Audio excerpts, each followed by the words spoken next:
My name is Sofia Martinez, and I'm 29 years old. I work as a graphic designer in downtown Phoenix, Arizona, living in a modest studio apartment near Central Avenue. Until 3 months ago, I thought I knew exactly who I was and where I came from. I was wrong about everything.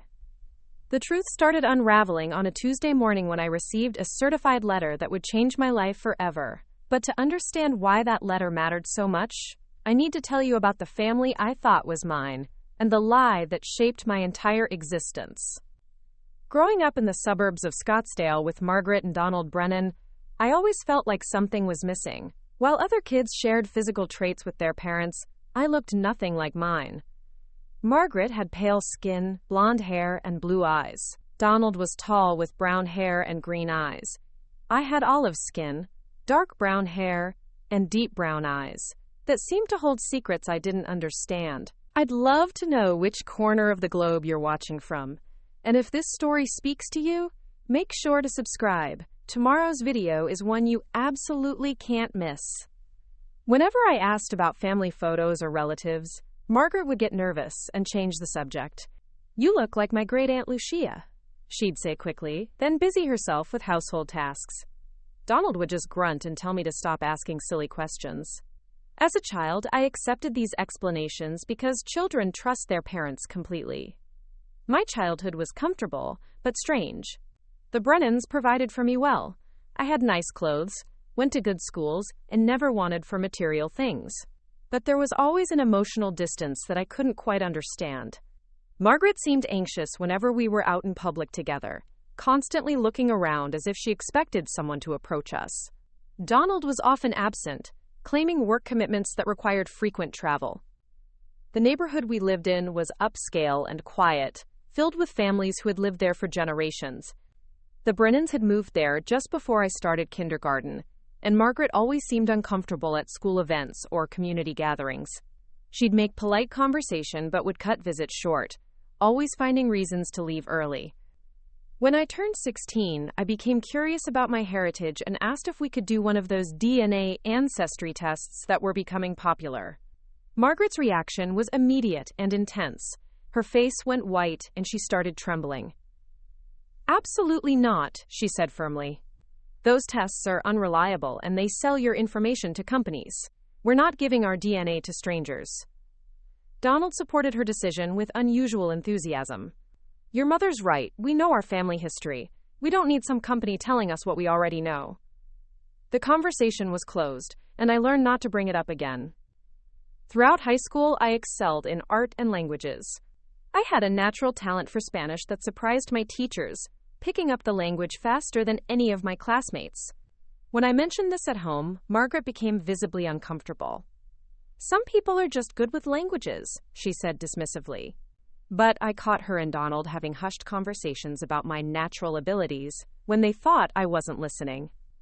After graduating, I moved to Phoenix to attend Arizona State University. The distance from Scottsdale was only 30 minutes, but it felt like freedom.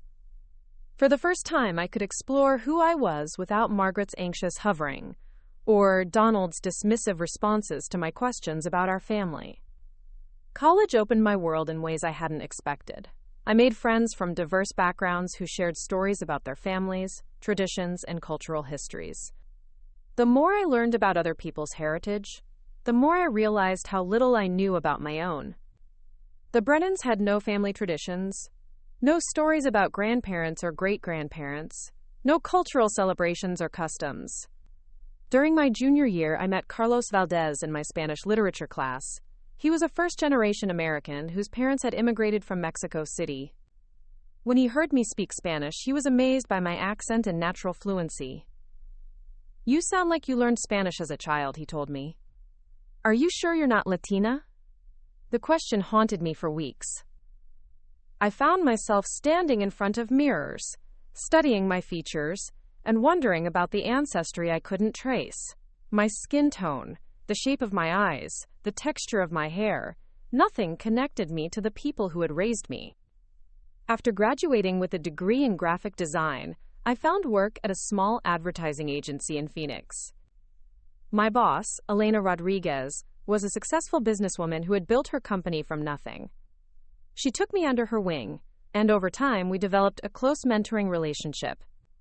One afternoon, Elena and I were working late when she looked up from her computer and studied my face carefully. "Sophia, I hope you don't mind me asking, but what's your background? Your features are so familiar to me." I gave her the same vague response I'd always given: mixed European heritage, family from the East Coast. But Elena's expression remained puzzled. "It's just that you remind me so much of someone I used to know. The resemblance is really striking."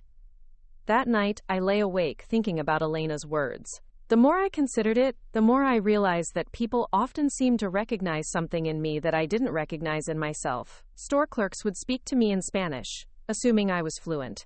Children in Mexican restaurants would stare at me with the curious recognition that comes from seeing someone who looks like family. The breaking point came during my 29th birthday celebration. Margaret and Donald had driven to Phoenix to take me to dinner at an expensive restaurant downtown. We were walking to our table when a woman across the restaurant suddenly stood up, her chair scraping loudly against the floor. She was a well-dressed Latina woman in her 50s, and she was staring directly at me with an expression of shock and recognition. She started walking toward our table, her eyes never leaving my face. Margaret noticed her approach and immediately grabbed my arm, steering me quickly toward the exit. "We need to leave," Margaret said urgently. "I just remembered we have somewhere else to be." "But we just got here," I protested. "And that woman looks like she wants to talk to us." "She's probably confused," Donald said, taking my other arm. "People sometimes think they recognize strangers in restaurants." But as we hurried toward the door, I turned back to see the woman still standing in the middle of the restaurant, her hand pressed to her mouth and tears streaming down her face. Something about her reaction made my chest tight with emotions I couldn't name. The drive back to my apartment was tense and quiet. Margaret kept checking the side mirrors, and Donald drove faster than usual. When they dropped me off, Margaret hugged me tighter than she ever had before. "Sophia, promise me something," she said, her voice shaking. "If anyone ever approaches you asking questions about your family or your past, don't talk to them. Come to us first."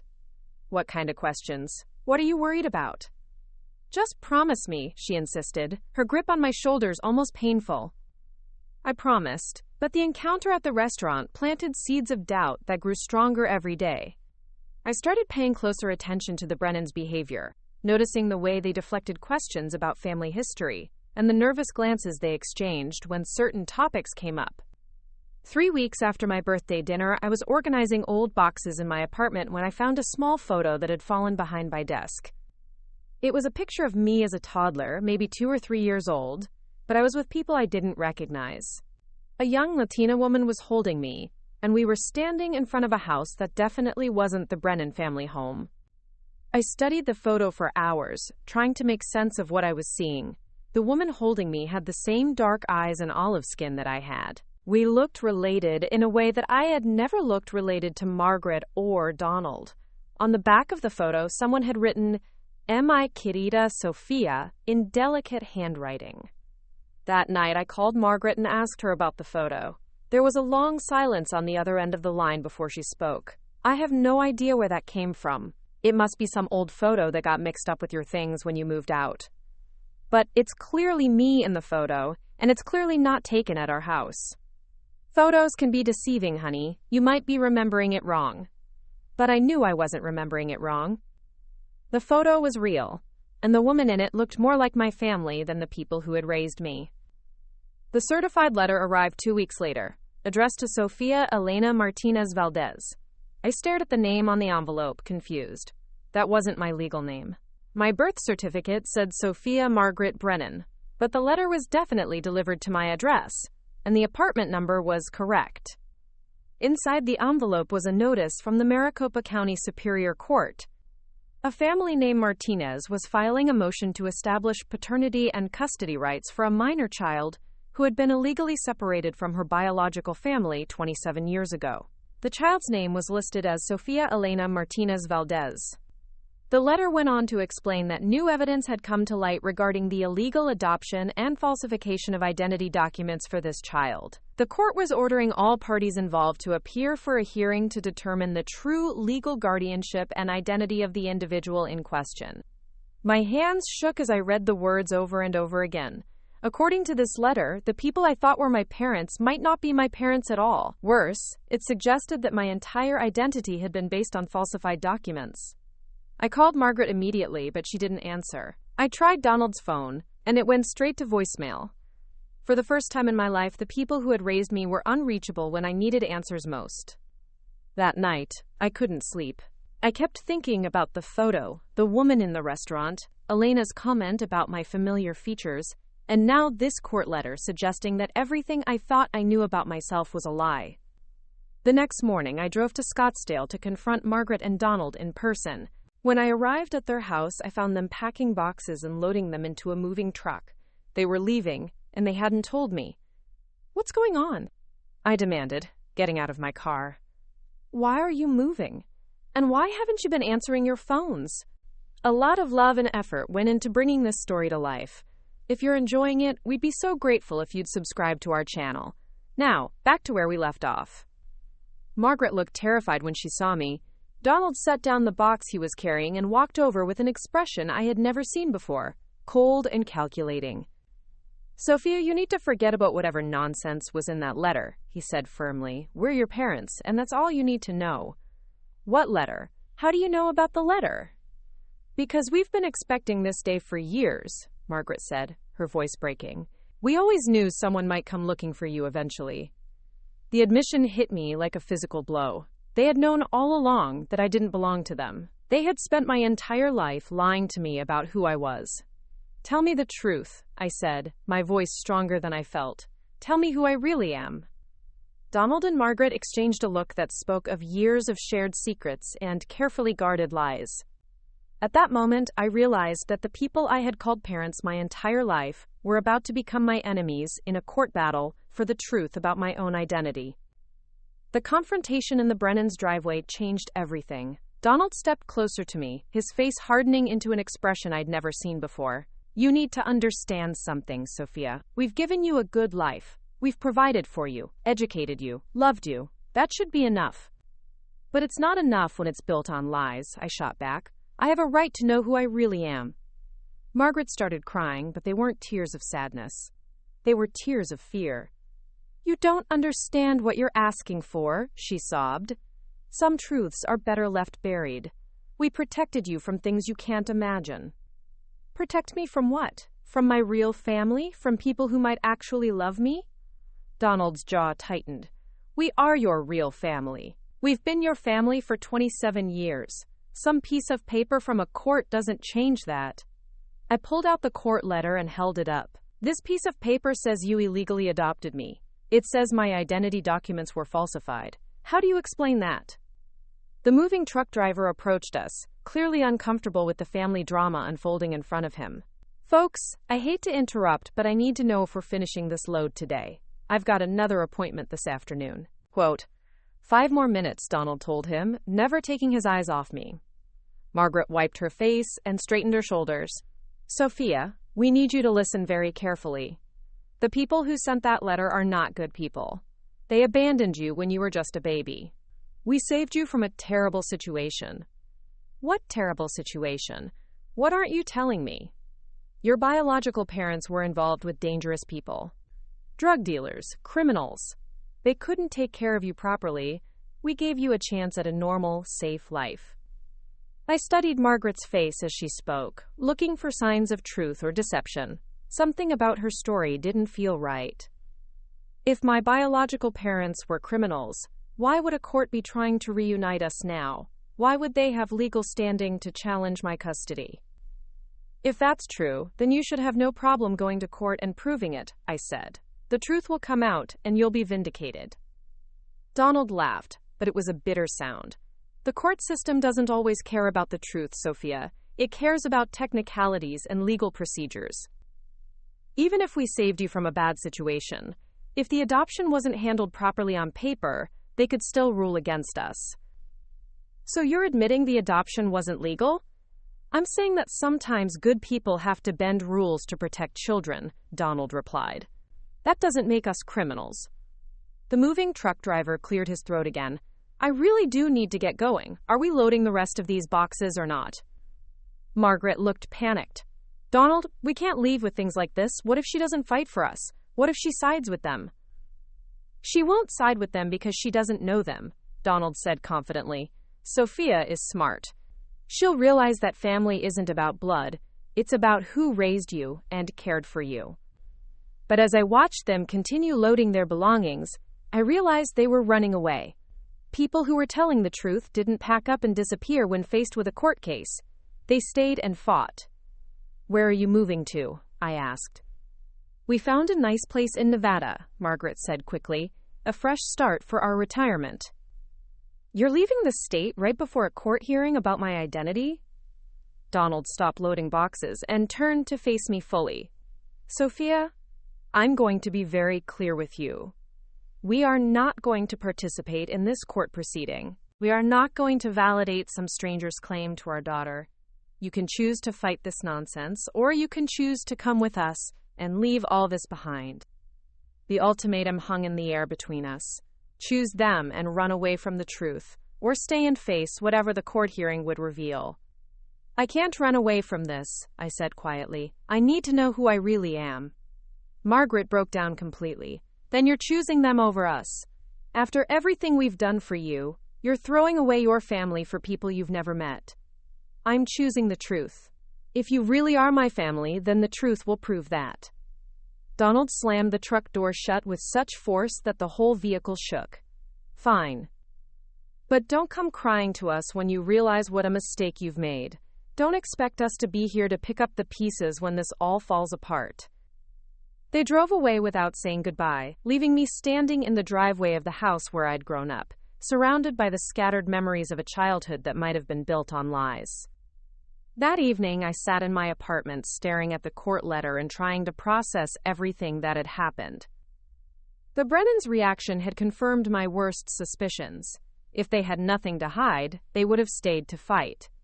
Instead, they had chosen to flee rather than face questions about how I became their daughter. I decided to research the Martinez family mentioned in the court documents. A simple internet search revealed information that made my heart race. There was a missing child case from 1997 in Tucson, Arizona. A 2-year-old girl named Sofia Elena Martinez Valdez had disappeared from her grandmother's backyard during a family barbecue. The case had made local news at the time. The little girl's parents, Miguel and Rosa Martinez, had spent years searching for their daughter. They had hired private investigators, worked with police, and never given up hope that she would be found alive. According to the news articles, Sofia Martinez Valdez would be 29 years old now. She had been wearing a pink dress with white flowers when she disappeared. She had a small birthmark on her left shoulder in the shape of a crescent moon. I rushed to my bathroom mirror and examined my left shoulder. There it was. A faint, crescent-shaped mark that I had always assumed was just a random birthmark. But seeing it described in the missing child report made my knees weak. The physical evidence was overwhelming, but I needed to be sure. I called the law office listed on the court documents and asked to speak with someone about the Martinez case.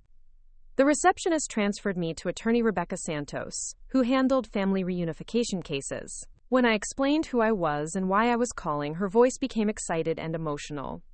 Miss Martinez, we've been hoping you would contact us. Your biological family has been searching for you for over 25 years. They never stopped believing they would find you. How can you be sure I'm the right person? What if this is all a mistake? We have DNA evidence, Attorney Santos explained. Your biological grandmother, Carmen Martinez, kept some of your baby clothes and toys from the day you disappeared. We were able to extract DNA samples from items you had used as a child. But how did you get my DNA to compare it to? That's where the story gets complicated. 3 months ago, your biological father was involved in a car accident. He needed emergency surgery, and the hospital ran routine blood work. When they entered his blood type and other information into the system, it triggered an alert in the missing persons database. Attorney Santos continued, the hospital was required to notify law enforcement, and that's how the case was reopened. Investigators began looking into your disappearance again with new technology and resources. What did they find? Evidence that suggests you were taken illegally and that your identity was deliberately changed to hide your true origins. The people who raised you were never approved for legal adoption through proper channels.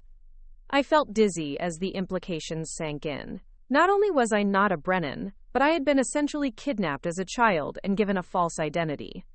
Miss Martinez, I need to ask you something important. Have the people who raised you been pressuring you not to participate in this court proceeding? I told her about the confrontation in the driveway and how the Brennans had fled to Nevada rather than face the court hearing.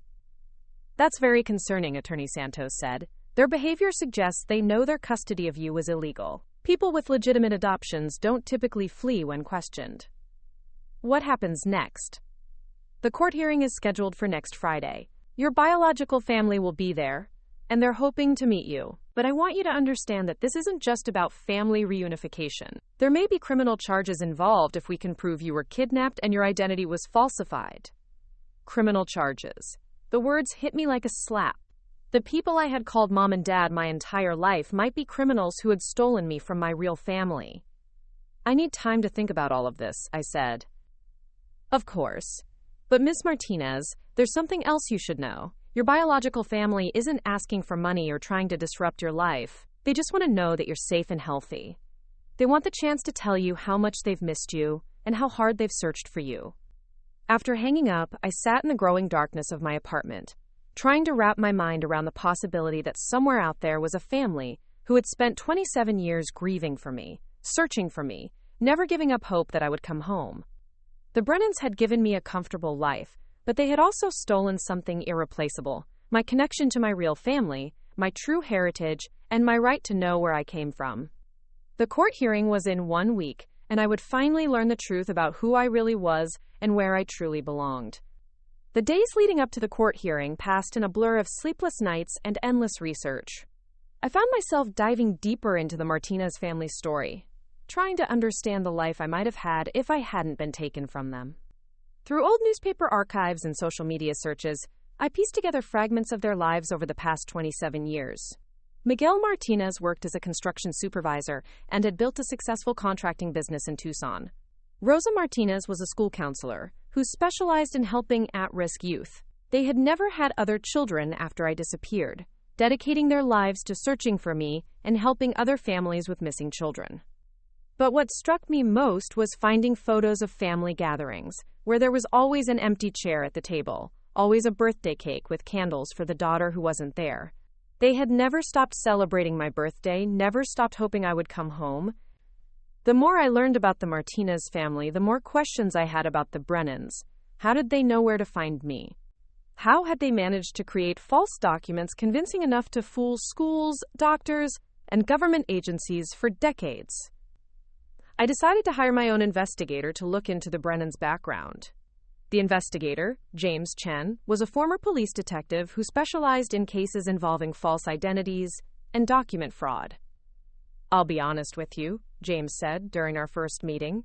Cases like this are usually more complicated than they appear on the surface. If your identity was successfully hidden for 27 years, someone put a lot of planning and resources into making it happen. 3 days before the court hearing, James called me with preliminary findings that left me speechless. Sophia, I need you to sit down for this, he said. The people who raised you aren't just ordinary citizens who made a questionable adoption. Donald Brennan has connections to some very powerful people. What kind of connections? He worked for a private security company that had contracts with federal agencies. The kind of company that specializes in relocating people and creating new identities for witness protection programs. My stomach dropped. Are you saying I was in witness protection? Not officially, but I think someone used those resources and connections for unofficial purposes. Creating false documents, establishing fake histories, relocating people, that's exactly the kind of work Donald's company did. But why would they take me? What would be the point? James was quiet for a moment. That's what we need to figure out. But Sophia, there's something else. I found evidence that Margaret Brennan had multiple miscarriages in the years before you appeared in their lives. She was undergoing fertility treatments and was reportedly devastated by her inability to have children. The pieces were starting to form a picture I didn't want to see. A desperate woman who couldn't have children, a man with access to identity-changing resources, and a 2-year-old girl who disappeared without a trace. James, Do you think they specifically targeted me, or was I just in the wrong place at the wrong time? I'm still investigating that. But I found something interesting about the timing. The Brennans moved to Scottsdale just 6 months after you disappeared from Tucson. They paid cash for their house and had no credit history or employment records in Arizona before that move. Quote, "That evening, I sat in Elena's office after work, telling her everything I had learned. Elena had become more than just a mentor. She was one of the few people I trusted completely." "Sophia, this is incredibly serious," Elena said, her face grave with concern. "If what your investigator found is true, you weren't just illegally adopted. You were kidnapped by people who professionally create false identities." I keep thinking about all those years when Margaret seemed so nervous in public, like she was afraid someone would recognize me. And Donald's frequent travel kept him away from community events where people might ask questions. Elena nodded. "They were living in constant fear of being discovered. That's why they moved when you got the court letter. They probably thought their time had finally run up." "But Elena, here's what I don't understand. If they went to all this trouble to take me and hide me, why didn't they just disappear completely when the court case started? Why didn't they take me with them?" "Because you're an adult now. They can't control you the way they could when you were a child." And maybe, after 27 years, they finally realized they couldn't run forever. The next morning, Attorney Santos called with urgent news. "Sophia, we have a problem. The Brennans have hired a very expensive legal team, and they're not just fighting the family reunification case. They're claiming that you were legally adopted through a private agency that no longer exists, and they're demanding that the court respect their parental rights." "But I thought they fled to Nevada. How can they fight the case if they're not even here?" "They don't have to be present for their lawyers to file motions on their behalf. And their legal strategy is interesting. They're not denying that you're Sofia Martinez Valdez. Instead, they're arguing that the adoption was legitimate and that your biological family abandoned you." I felt a surge of anger. They're claiming my real family abandoned me? It gets worse. They've filed counterclaims alleging that the Martinez family was involved in criminal activity and that the adoption was done to protect you from an unsafe environment. They're trying to paint themselves as heroes who saved you from dangerous biological parents. Is there any evidence to support their claims? That's what we need to find out. But Sophia, I have to warn you. This kind of legal strategy suggests they have resources and information we haven't seen yet. They're not just defending themselves. They're going on the offensive. The day before the court hearing, I received an unexpected visitor. I was at home when someone knocked on my door around 8 in the evening. Through the peephole, I saw a woman in a business suit holding an official-looking folder. "Miss Brennan?" she said when I opened the door. "I'm Detective Patricia Walsh with the Phoenix Police Department. I need to speak with you about your upcoming court case." I let her in, confused about why a detective would be involved in what I thought was a civil family matter. "Miss Brennan, I'm investigating possible violations of federal kidnapping laws related to your case. I need to ask you some questions about your childhood and the people who raised you." "Detective, I should probably have my lawyer present for this conversation." "You're not under investigation," Detective Walsh assured me, "but your case has raised some red flags in our system. We've been looking into the Brennans' background, and we've found some concerning connections." She opened her folder and showed me a series of photographs.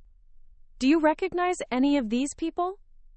The photos showed various men and women, but one face made my heart stop. It was the woman from the restaurant, the one who had stared at me with such recognition and emotion during my birthday dinner with the Brennans.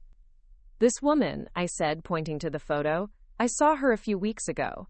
She seemed to recognize me, but the Brennans rushed me out of the restaurant before she could approach us." Detective Walsh nodded grimly. "That's Carmen Martinez. She's your biological grandmother. She had been trying to track you down for years, and when she saw you at that restaurant, she knew immediately who you were." "My grandmother has been looking for me?" "Your entire biological family has been looking for you, but every time they got close to finding you, the trail would go cold. Someone was very good at covering tracks and moving you when necessary." Detective Walsh pulled out another document. "Miss Brennan, I need to tell you something that might be difficult to hear. We have evidence that suggests the Brennans have done this before." "Done what before?" "Taken children and created false identities for them. You may not be their only victim, The room started spinning around me. Are there other children? We're investigating at least 3 other cases where children disappeared and were later seen with the Brennans in different states under different names. Each time, they moved after a few years, and the children disappeared from the record again. I sank into my chair, trying to process what Detective Walsh was telling me. The people I had called parents for 27 years weren't just criminals who had taken me. They were serial child traffickers who had built a life around stealing children and selling them to people who wanted families. Detective, what happened to those other children? Are they safe?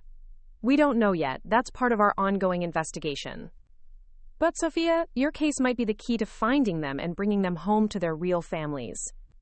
As Detective Walsh left that evening, she handed me her business card. The court hearing tomorrow isn't just about reuniting you with your biological family. It's about exposing a criminal operation that has destroyed multiple families over decades. Your testimony could help us save other missing children. I sat alone in my apartment that night, realizing that the court hearing would reveal much more than just my true identity. It would expose a criminal network that had torn apart families for years, and I was about to become the star witness in bringing down the people who had stolen my entire childhood. Tomorrow I will finally meet my real family, but I would also help destroy the fake family that had built their lives on lies, theft, and the stolen childhoods of innocent children. The morning of the court hearing arrived with an unexpected phone call at 5:30 a.m. I was already awake, having barely slept, when my phone rang with an unknown number. Sophia, this is Attorney Santos. I need you to get to the courthouse immediately. Something has happened. What's wrong? Is the hearing canceled? No, but we have a situation. The Brennan's legal team has filed an emergency motion claiming you're mentally unstable and unable to make decisions about your own identity. They're asking the court to appoint them as your legal guardians. I sat up in bed, fully alert now. They're trying to claim I'm mentally incompetent? They've submitted what they claim are medical records, showing you've been struggling with identity issues and depression. They're arguing that the stress of this case has made you vulnerable to manipulation by people claiming to be your biological family. But those medical records would have to be fake. I've never been treated for mental health issues. That's what we need to prove in court today. But, Sophia, this changes everything. They're not just fighting for custody rights anymore. They're trying to take away your legal right to make your own decisions. I arrived at the courthouse 2 hours early, my hands shaking as I walked through the security checkpoint. Attorney Santos met me in the hallway, her expression grim. I've reviewed the documents they submitted, she said, showing me a thick folder. These medical records claim you've been seeing a psychiatrist named Dr. Howard Mitchell for the past 3 years. According to these files, you've been diagnosed with dissociative identity disorder and have a history of self-harm. None of that is true. I've never even heard of Dr. Howard Mitchell. I believe you, but the records look very official. They have letterhead, doctor's signatures, and detailed session notes. Someone put a lot of effort into creating these fake documents. We walked into the courtroom and I saw the Martinez family for the first time. My biological parents, Miguel and Rosa, were sitting in the front row with an older woman who had to be my grandmother Carmen, the woman from the restaurant. When Carmen saw me, tears immediately filled her eyes and she pressed her hand to her heart. The resemblance was unmistakable. I had Rosa's eyes and facial structure, Miguel's smile, and Carmen's hands. Looking at them was like looking into a mirror that showed me where all my features had come from. But across the aisle sat the Brennan's legal team. 3 expensive-looking lawyers in tailored suits, along with a man I didn't recognize who was taking notes and studying me intently. Judge Sandra Pierce called the court to order and immediately addressed the emergency motion. Before we proceed with the main hearing, we need to address the guardianship petition filed by the Brennan legal team. They claim that Miss Sophia Brennan is mentally incapacitated and unable to participate in these proceedings. The lead Brennan attorney, a sharp-faced woman named Victoria Crane, stood up. Your Honor, our client Sophia has been struggling with severe mental health issues that have been exacerbated by this traumatic situation. We have extensive medical documentation proving she requires protection from people who would exploit her vulnerable state. Attorney Santos rose to respond. Your Honor, my client is a fully functional adult who works as a graphic designer, lives independently, and has shown no signs of mental incapacity. We believe these medical records are fraudulent. Judge Pierce looked at the documents. Dr. Howard Mitchell is listed as the treating physician. I'm ordering him to appear in court immediately to testify about these records. Your Honor, Attorney Crane said smoothly, Dr. Mitchell is currently traveling out of state. However, we have his sworn affidavit confirming the authenticity of these records. I don't care if he's on the moon, Judge Pierce replied sternly. If you're claiming someone is mentally incompetent based on his diagnosis, I want to hear from him directly. The court will recess for 2 hours while you produce Dr. Mitchell. During the recess, Detective Walsh found me in the hallway. Sophia, we've been investigating Dr. Howard Mitchell. Want to guess what we found? He doesn't exist. He exists, but he's been dead for 6 months. Someone has been using his identity and medical license to create false psychiatric records. My blood ran cold. How many false records? We're still investigating, but it looks like dozens. This isn't just about your case. Someone has been systematically creating fake mental health diagnoses to discredit people in legal proceedings. James Chen, my private investigator, appeared with a stack of papers. Sophia, I found something big. Remember how I told you Donald Brennan worked for a private security company? Yes. That company, Secure Solutions LLC, was shut down by the FBI 3 years ago for fraud and identity theft. But here's the interesting part. Victoria Crane, the lawyer representing the Brennans today, was the company's legal counsel. The pieces were falling into place.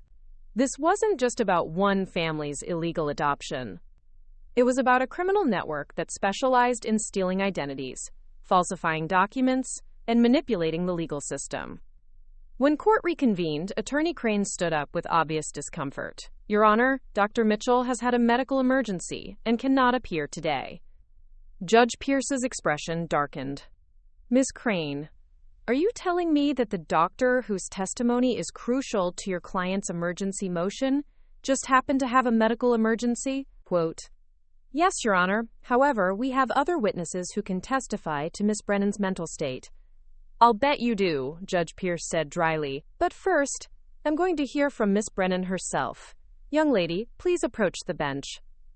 I walked forward on unsteady legs. Judge Pierce looked at me with kind but penetrating eyes. Miss Brennan or Miss Martinez, what would you prefer I call you?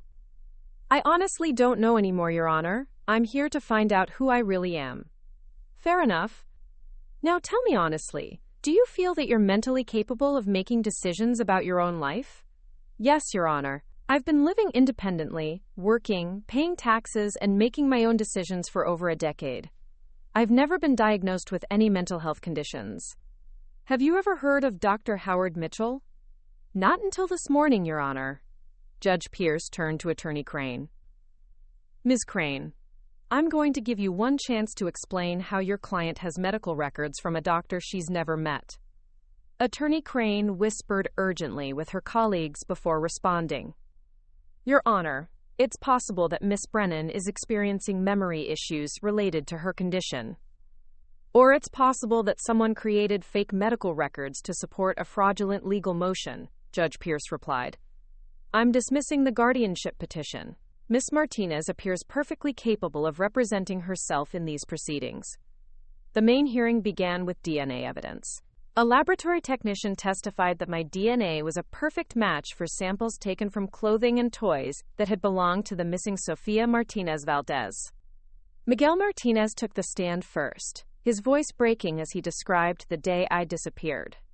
We were having a family barbecue in my mother's backyard. Sofia was playing with her cousins, and then suddenly she was gone. We searched everywhere, called the police, and organized search parties. We never stopped looking for our little girl. Rosa Martinez testified next, describing the 27 years of searching, hiring private investigators, and never giving up hope. Every birthday, every Christmas, every holiday, there was an empty place at our table. We always believed Sofia was alive somewhere, and we prayed every day that she would come home to us. When Carmen Martinez took the stand, she looked directly at me with tears in her eyes. The moment I saw her in that restaurant, I knew it was my granddaughter. She has the same eyes as her mother, the same smile as her father. I wanted to run to her, but those people pulled her away before I could reach her. Then Attorney Santos called a surprise witness, a former employee of Secure Solutions LLC who had agreed to testify in exchange for immunity. Kevin Torres was a nervous-looking man in his 40s, who had worked as a document specialist for the company. His testimony sent shockwaves through the courtroom. Secure Solutions had two types of clients, he explained: official government contracts for witness protection and unofficial clients who paid cash for new identities. The Brennans were unofficial clients. What did they pay for? Attorney Santos asked. Complete identity package for a child. New birth certificate, medical records, school enrollment documents, everything needed to make a stolen child disappear into a new family. How much did such a service cost? $50,000 for a complete child identity package. The courtroom erupted in murmurs. Attorney Crane jumped up to object, but Judge Pierce overruled her. Mr. Torres, do you have records of this transaction? Yes, ma'am.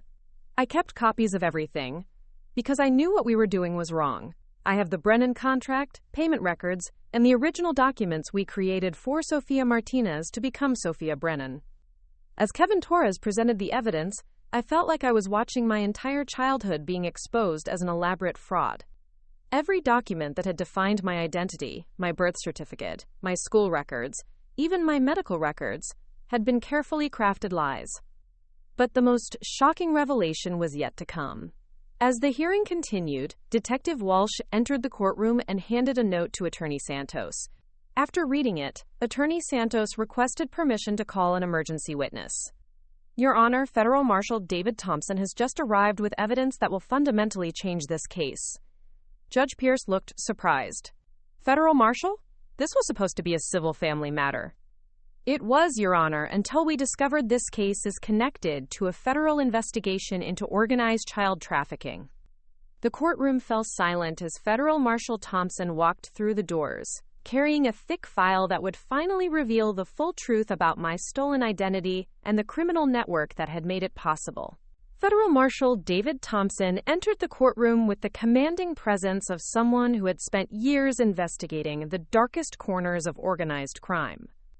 He was accompanied by two FBI agents carrying sealed evidence boxes that they placed on the prosecutor's table with deliberate precision.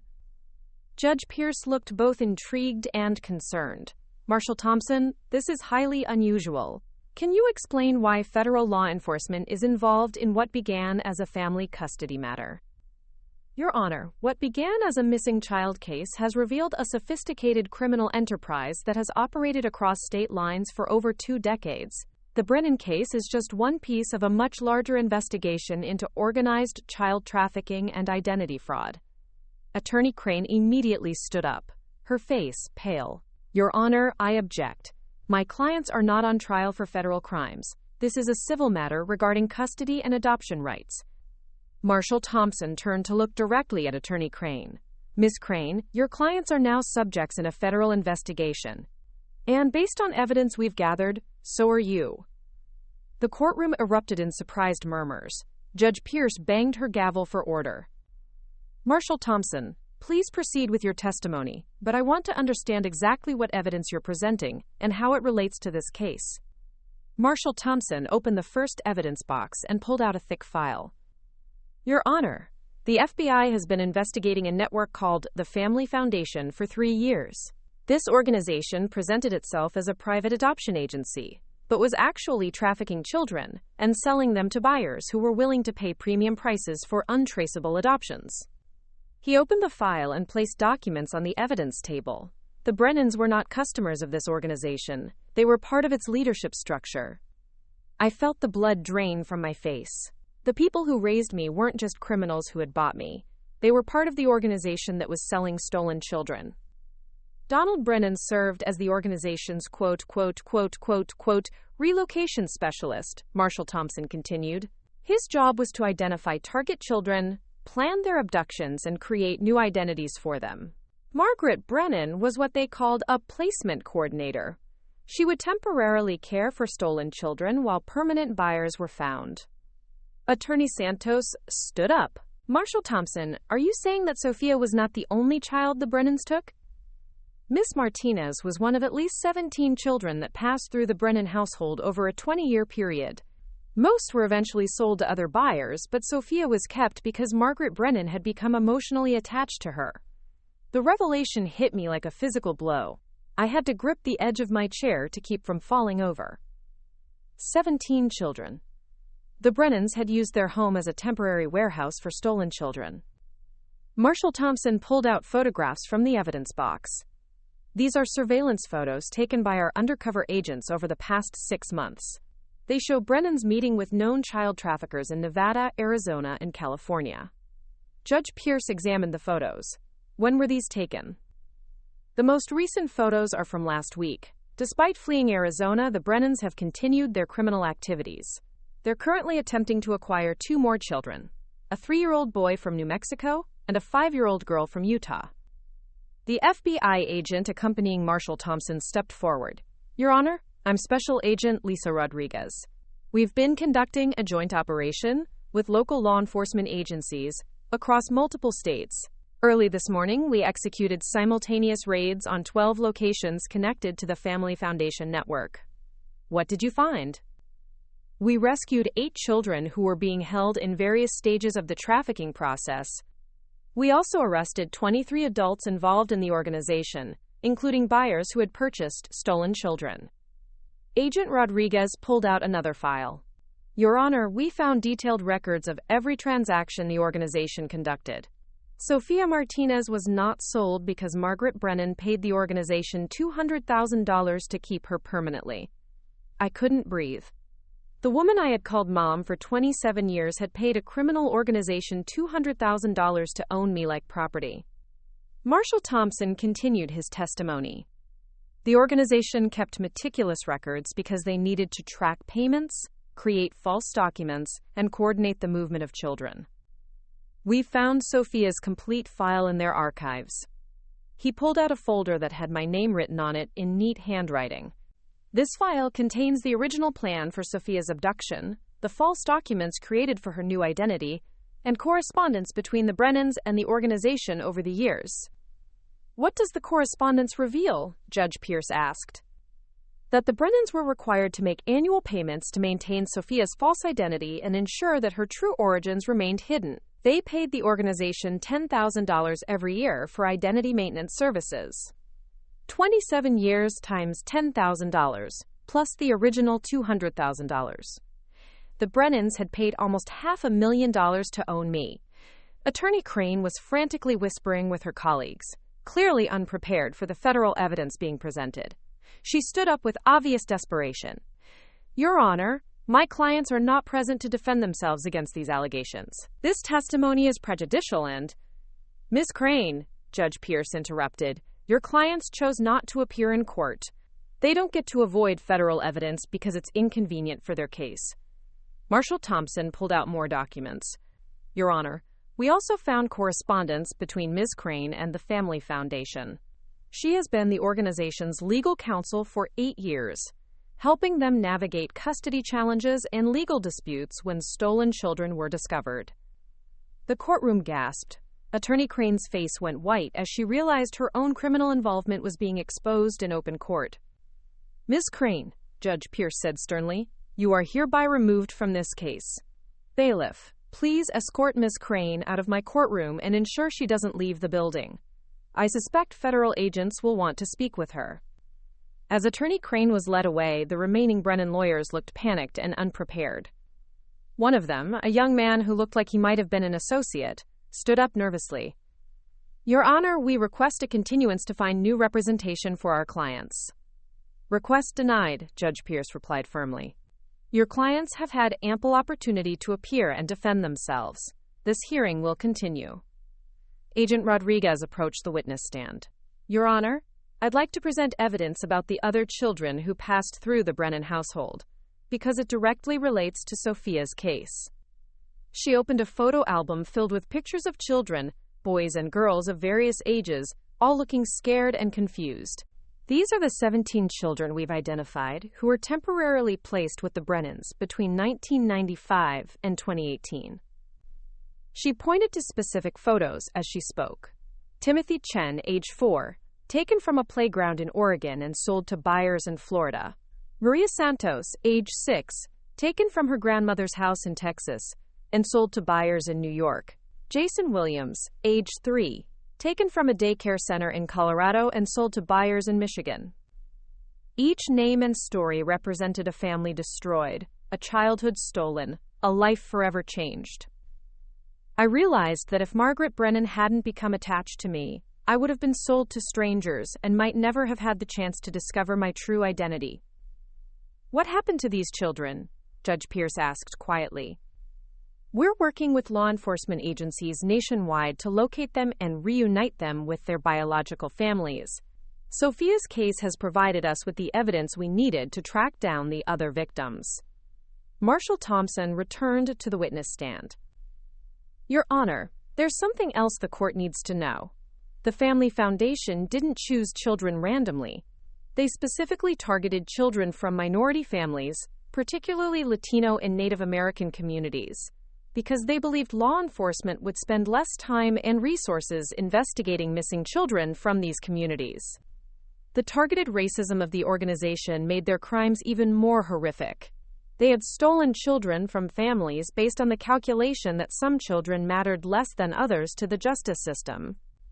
Sophia Martinez was specifically chosen because she was a beautiful Latino child who could be placed with a white family and no one would question the adoption if proper paperwork was provided," Marshal Thompson explained. Agent Rodriguez added, quote, "The organization also chose children who were taken from situations where there might be delays in reporting them missing. Sophia was taken during a large family gathering where many adults were present. The confusion and chaos made it easier for her to disappear unnoticed." Judge Pierce looked at me with compassion. "Miss Martinez, I cannot imagine how difficult this testimony must be for you to hear." I stood up, my voice shaky but determined. "Your Honor, if my case can help find those other children and reunite them with their families, then everything I've been through will have been worth it." Marshal Thompson nodded approvingly. "Miss Martinez's courage in pursuing this case has been instrumental in our investigation. Without her willingness to challenge her false identity, we might never have uncovered this network." He pulled out one final document from the evidence box. "Your Honor, this is a federal warrant for the arrest of Donald and Margaret Brennan on charges of conspiracy to commit kidnapping, child trafficking, money laundering, and racketeering. We have teams searching for them in Nevada and across the western United States." "What about the other members of this organization?" "As of this morning, we've arrested the core leadership team. The organization has been completely dismantled.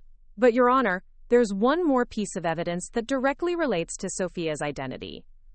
Marshal Thompson approached the bench with a sealed envelope. "These are Sophia's original birth records, hospital records from the day she was born, and family photos from before she was taken. Her biological family has waited 27 years to share these with her." As he handed me the envelope, I felt the weight of my entire true history in my hands. Inside were the documents that would finally tell me not just who I was, but who I had been before my identity was stolen and sold. The federal evidence had revealed that my case was part of a criminal enterprise that had destroyed dozens of families over 2 decades. But it had also given me the key to unlocking my true identity and helping other stolen children find their way home. The envelope containing my original records felt impossibly heavy in my hands. Judge Pierce declared a 30-minute recess, allowing me time to process the federal evidence and examine the documents that would reveal my true history. In a private conference room adjacent to the courtroom, I sat with Attorney Santos and my biological family. Miguel, Rosa, and Carmen Martinez waited patiently as I opened the envelope with trembling fingers. The first document was my original birth certificate. Sophia Elena Martinez Valdez, born at Tucson Medical Center on March 15, 1995, to Miguel Antonio Martinez and Rosa Elena Valdez Martinez. Weight, 7 pounds, 3 ounces. Length, 20 inches. The simple facts of my birth, documented before my identity was stolen and rewritten. Rosa reached across the table and gently touched my hand. "You were born at 3:47 in the morning," she said softly. "You came 3 weeks early, and we were so scared, but you were perfect and healthy." Quote, "The next items were photographs that took my breath away. There I was as a newborn, tiny and wrinkled, being held by Rosa in a hospital bed. Miguel standing beside her, his face glowing with pride and exhaustion. Carmen held me while I slept, her eyes filled with the pure love of a grandmother meeting her granddaughter for the first time. "We took so many pictures those first 2 years," Miguel said, his voice thick with emotion. "We wanted to document every moment because you were changing so fast. We never imagined we'd be looking at these photos 27 years later as evidence to prove you were our daughter." There were photos of my first steps, taken in Carmen's backyard. Pictures of my second birthday party, surrounded by cousins and extended family members I had never known existed. Images of a life I should have lived, a family that should have raised me, traditions and celebrations that should have shaped my childhood. Carmen pulled out a small silver bracelet. "This was yours. You were wearing it the day you were taken. The clasp was broken when we found it in the grass after you disappeared." I held the bracelet up to the light, examining the tiny engraving that read, "Mi tesoro," my treasure. It was real, tangible proof of the life I had been stolen from. "Your name, Sofia Elena, honors both your grandmothers," Rosa explained. "Elena was my mother's name. She died when you were 6 months old, but she got to hold you and tell you stories. You used to fall asleep in her arms." As I looked through the documents and photos, I began to understand not just who I was, but who I had been before the Brennans erased my history. I saw evidence of a large, loving, extended family. Aunts, uncles, cousins who had all been searching for me over the years. "There's something else," Miguel said hesitantly. "Something we haven't told you yet, because we didn't want to overwhelm you." He pulled out a thick folder filled with letters, cards, and school artwork. "Every year on your birthday and every Christmas, every major holiday, we wrote you letters and made cards for you. We never stopped believing you'd come home to read them." The folder contained 27 years of correspondence, birthday wishes, Christmas greetings, updates about family events, expressions of love and hope from parents who never stopped believing their daughter was alive somewhere. One letter, written on my 10th birthday, read, "Dear Sophia, today you would be 10 years old. We wonder if you're in school, if you like math or art better, if you've lost your front teeth yet. We hope whoever is taking care of you is kind and loving. We think about you every day, and we will never stop looking for you. Love always, Mama and Papa." Another, written when I would have been 16. "Dear Sophia, today you would be old enough to drive. Papa has been teaching your cousin Maria, and it made us both cry thinking about how we should be teaching you instead. We hope you're safe and happy, wherever you are. We love you more than words can say." 27 years of love, preserved in letters I was never meant to read until now. Carmen showed me a photo album they had maintained throughout the years. "We put pictures in here of everything you missed, everything we wished you could have been part of. Your cousin Maria's quinceañera, your uncle's wedding, family vacations, graduations." Page after page showed a family that had continued living while holding space for the missing daughter, who should have been in every photo. Empty chairs at dinner tables, birthday cakes with extra candles, Christmas stockings hung for a daughter who wasn't there. "The hardest part," Rosa said, tears streaming down her face, "was not knowing if you were safe, if you were loved, if you even remembered that you had a family somewhere who never stopped searching for you." When the court session resumed, Judge Pierce asked if I was ready to proceed. I stood up, feeling stronger and more certain about my identity than I had ever felt in my life. "Your Honor, I would like to make a statement." "Please proceed, Miss Martinez."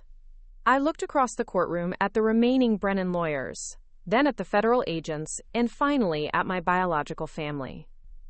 For 27 years, I lived with a feeling that something was missing from my life. I couldn't understand why I felt disconnected from the people who raised me, why I had no sense of family history or cultural identity. Now I understand why, because my entire identity has been stolen and replaced with a fabrication. I held up the original birth certificate. This document proves who I really am, but more than that, these letters and photos prove that I have always had a family who loved me, who searched for me, who never gave up hope that I would come home. Judge Pierce nodded encouragingly. "What would you like the court to do with this information?" "I want my legal name restored to Sofia Elena Martinez Valdez." I want my citizenship and identity documents corrected to reflect my true origins. And I want to help federal agents find the other children who were stolen by this criminal organization so they can go home to their real families. Marshal Thompson stood up. Your Honor, Ms. Martinez's cooperation has been invaluable to our investigation. We've already located 3 of the other missing children, based on information from the Family Foundation's records. What's the status of those children? 2 have been successfully reunited with their biological families. The 3rd case is more complicated because the child was very young when taken and has no memory of his original family, but DNA testing has confirmed his identity. Agent Rodriguez added, we're also pursuing international leads. The Family Foundation had connections to trafficking networks in other countries. Ms. Martinez's case may help us rescue children who were trafficked across international borders. Judge Pierce looked at the empty table where the Brennan lawyers had been sitting. What's the status of the fugitive defendants? Donald and Margaret Brennan were apprehended this morning at a hotel in Las Vegas, Marshal Thompson announced. They're currently in federal custody and will be transported back to Arizona to face charges. The courtroom buzzed with this news. The people who had stolen my childhood and profited from trafficking other children were finally in custody. Your Honor, Attorney Santos said, we move that the court immediately restore Ms. Martinez's legal identity and grant full custody rights to her biological family. Given the overwhelming evidence presented, including federal law enforcement testimony and DNA confirmation, I'm granting that motion, Judge Pierce declared. The name Sofia Elena Martinez Valdez is hereby legally restored. All custody claims by Donald and Margaret Brennan are permanently dissolved. She banged her gavel. This court recognizes that no legal proceeding can restore the 27 years that were stolen from this family. But today, justice has been served, and a daughter has been returned to her rightful family. As the courtroom erupted in applause, I felt Miguel and Rosa wrap their arms around me for the first time in 27 years. Carmen joined the embrace, and for the first time since I was 2 years old, I was surrounded by the family that had always belonged to me. But even in this moment of triumph, I knew my journey was just beginning. I had my identity back, but I still needed to learn how to be Sofia Martinez instead of Sofia Brennan. I needed to build relationships with family members who loved me but didn't know me. And I needed to help other stolen children find their way home to families who were still searching for them. The federal investigation had revealed the scope of the criminal enterprise that had destroyed my childhood, but it had also given me the power to help heal the damage done to other families. As I stood in that courtroom holding my original birth certificate, I realized that my story wasn't ending. It was finally beginning. 6 months after the court hearing that changed my life forever, I was sitting in my new apartment in Tucson, just 10 minutes away from the house where I had been born. The transition from Sofia Brennan to Sofia Martinez Valdez hadn't been as simple as changing my legal documents. It had required rebuilding my entire sense of self. My Phoenix apartment had felt too connected to my false identity, so I made the decision to move back to Tucson to be closer to my biological family. Elena Rodriguez, my former boss, had been incredibly supportive, helping me find freelance graphic design work that allowed me to work remotely while I adjusted to my new life. The first few weeks with my family had been both wonderful and overwhelming. 27 years of separation couldn't be erased overnight, and we all had to learn how to be a family again. Miguel and Rosa treated me like the daughter they had always loved, but they also respected that I was an adult, with my own life experiences and perspectives. Carmen, my grandmother, became my closest ally during the transition. She understood that I needed time to process everything that had happened, and she shared stories about our family history that helped me understand where I came from. Your great-grandmother came to Arizona from Sonora, Mexico in 1952, Carmen told me one afternoon as we looked through old family photos. She was a seamstress who could create the most beautiful dresses from scraps of fabric. You get your artistic talent from her side of the family. Learning about my heritage gave context to talents and interests I had never understood. My natural ability with Spanish wasn't just a coincidence. It was my mother tongue, the language I had spoken as a toddler before it was forcibly taken from me. My love of vibrant colors and artistic design connected me to generations of family members who had expressed themselves through traditional crafts and artwork. But the most meaningful part of reconnecting with my family was participating in traditions I had missed for 27 years. My first Day of the Dead celebration with the Martinez family was an emotional experience that connected me to relatives I had never known. We created an altar for my great-grandmother Elena, whom I had been named after, and Carmen told me stories about the woman whose name I carried. "She would have loved to see you grow up," Carmen said as we placed marigolds and photos on the altar. "But she knew you before you were taken, and she loved you so much." The federal investigation had continued throughout these months, and I had remained actively involved in helping locate other victims of the Family Foundation. Marshal Thompson and Agent Rodriguez kept me updated on their progress, and the results were both heartening and heartbreaking.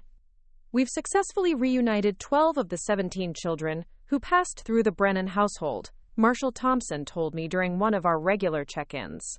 But some cases are more complicated than others. He showed me updates on each child. Timothy Chen, who had been taken at age 4, was now 31 and working as a teacher in Florida. When federal agents contacted him, he had no memory of his original family, but DNA testing confirmed his identity. His reunion with his biological parents in Oregon had been featured in national news as a story of hope and healing. Maria Santos, taken at age 6, was now 33 and married with children of her own. Unlike Timothy, she had vague memories of her early childhood and had always felt something was missing from her life. Her reunion with her biological family in Texas had been joyful, and she was learning Spanish again to connect with her cultural heritage. But not all the stories had happy endings. Jason Williams, taken at age 3, had been sold to buyers who were themselves abusive. He had grown up in the foster care system after being removed from his adoptive home, and years of trauma had left him struggling with addiction and mental health issues. Jason's case shows us the long-term damage this criminal organization caused, Agent Rodriguez explained. Even when we find the missing children, the trauma of being stolen from their families and placed in uncertain situations has lasting effects. The Brennan trial had begun 3 months after my court hearing, and I was called to testify as the primary witness. Facing Donald and Margaret Brennan in federal court was one of the most difficult things I had ever done. They looked older and smaller than I remembered, sitting at the defendant's table in orange prison uniforms. Margaret kept staring at me with a mixture of sadness and resentment, as if I had betrayed her by uncovering the truth about my identity. During my testimony, the prosecutor asked me to describe what it felt like to discover that my entire childhood had been based on lies. For 27 years, I felt like something was missing from my life, I told the jury. I couldn't understand why I didn't look like my family, why I had no connection to our supposed heritage, why simple questions about our family history were always deflected or avoided. I looked directly at Margaret and Donald as I continued. But the most painful part isn't what they took from me. It's what they took from my biological family. They stole 27 years of birthdays, holidays, graduations, and everyday moments that we can never get back. The defense attorney tried to argue that the Brennans had genuinely loved me and provided a good home, but the federal evidence was overwhelming. The detailed records from the Family Foundation showed that this wasn't about love. It was about a criminal enterprise that treated children like commodities to be bought and sold. Donald and Margaret Brennan were sentenced to 25 years in federal prison for their roles in the trafficking organization. Margaret broke down during sentencing, finally admitting that she had known all along that taking me was wrong. "I couldn't have children of my own," she sobbed before the judge. "When I saw Sophia, she was so beautiful and sweet, and I convinced myself that we could give her a better life than her real family could." But Judge Patricia Williams, who presided over the federal trial, wasn't swayed by Margaret's tears. "Ms. Brennan, you didn't just take one child. You participated in an organization that destroyed dozens of families over 2 decades. Your actions caused immeasurable pain and trauma that will last for generations." Quote. Victoria Crane, the lawyer who had represented the Brennans in family court, received a 15-year sentence for her role as legal counsel to the trafficking organization. The revelation that she had helped create false legal justifications for stealing children had shocked the legal community and led to reforms in how adoption cases are monitored. As the trial concluded and the members of the Family Foundation received their sentences, I realized that my case had done more than just restore my identity. It had helped dismantle a criminal network and prevent future children from being stolen from their families. But perhaps the most meaningful outcome was the foundation I established with my biological family to help other reunited families navigate the complex process of rebuilding relationships after years of separation. The Sofia Martinez Foundation provides counseling services, legal assistance, and financial support to families who are reunited with missing children. We also work with federal law enforcement agencies to identify and locate other victims of trafficking operations. Every child who comes home to their real family is a victory, Rosa told me as we prepared for the Foundation's first annual fundraising dinner. But every family that's still searching reminds us that our work isn't finished. The Foundation had already helped reunite 6 additional families whose children had been stolen by trafficking networks, similar to the Family Foundation. Each reunion was different, some joyful, some complicated, all emotionally intense, but everyone represented a family that was healing from trauma and rebuilding connections that had been severed by criminals. A year after the court hearing that restored my identity, I received a letter that brought everything full circle. It was from Kevin Torres, the former Secure Solutions employee who had testified about creating my false documents. "Sophia," he wrote, "testifying in your case was the hardest and most important thing I've ever done. For years, I carried the guilt of knowing that I had helped steal children from their families. Your courage in pursuing the truth gave me the strength to come forward and try to make amends for the harm I caused." Kevin had joined our foundation as a volunteer, using his knowledge of document fraud to help identify other cases where children's identities had been falsified. His expertise had been crucial in locating 3 additional missing children whose cases had gone cold for decades. As I sat in my Tucson apartment, surrounded by photos of my biological family and artifacts from the cultural heritage I was reclaiming, I reflected on how much my life had changed. I was no longer Sophia Brennan, the woman who felt disconnected from her own identity. I was Sofia Elena Martinez Valdez, a daughter who had found her way home and was using her experience to help other stolen children do the same. The woman in the restaurant who had recognized me, my grandmother Carmen, had been right to trust her instincts. Love and family connections are stronger than false documents and fabricated identities. The truth has a way of surfacing, even after 27 years of carefully constructed lies. My parents had demanded court victory, believing their expensive lawyers and false evidence would allow them to keep the daughter they had bought from a criminal organization. Instead, federal marshals had stormed in with my real identity file, exposing not just their crimes, but an entire network of child traffickers. Today, I live surrounded by the family that never stopped searching for me, working to ensure that other stolen children find their way home to the people who truly love them. The Brennans took 27 years of my life, but they couldn't take away who I really was underneath all their lies. I am Sofia Elena Martinez Valdez, and I am finally home. Looking for more? We've got 2 amazing stories ready for you right on screen. If this one touched you, these are absolutely worth your time. Click to watch them now. And hey, subscribe and hit that bell to never miss our latest uploads.